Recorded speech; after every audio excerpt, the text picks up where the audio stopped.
I'm into music as an artist, and I still am.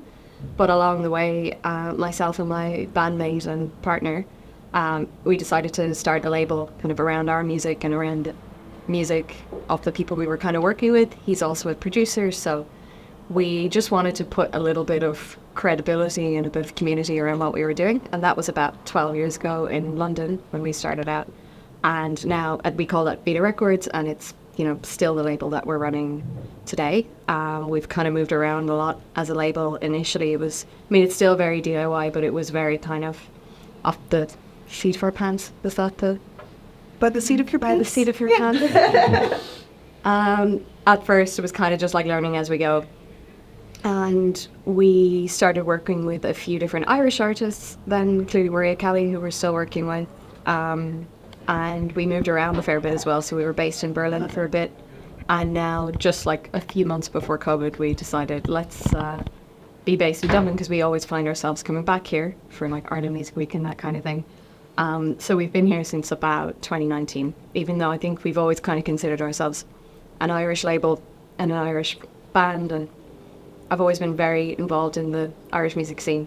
But now I'm finally based here, and it's really been great to put our roots down.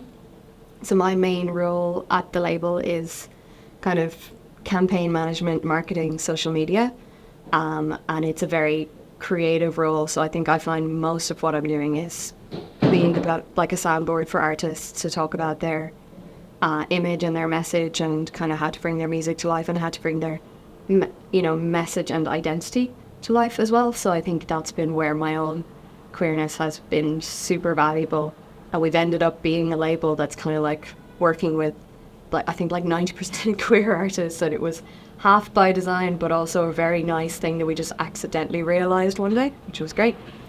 And I think, just to know, like on top of that, I run a project called Self-Made, which has been kind of in hibernation for the last few years because we've been just so busy with the label. But Self-Made will probably see the light of day again, and it's a events organization where we run panels, like a little bit like this today, sometimes with a big audience listening, and it's all about artists learning from artists. So instead of we just found there was a situation where you go to something like Ireland Music Week, which I think, to be fair, is responding better and better every year to what artists want to hear and want to learn about.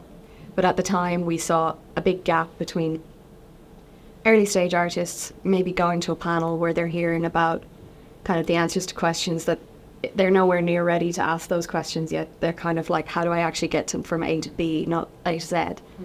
So we saw through our own experiences of, being a DIY community-based label, that we mostly learn from each other.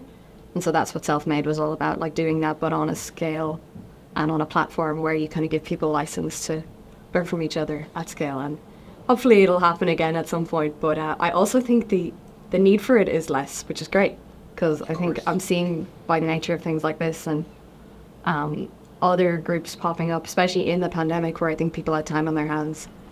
I'm not sure what's going to happen with Self-Made yet, but hopefully we'll tick that box when it needs to happen. And that's me.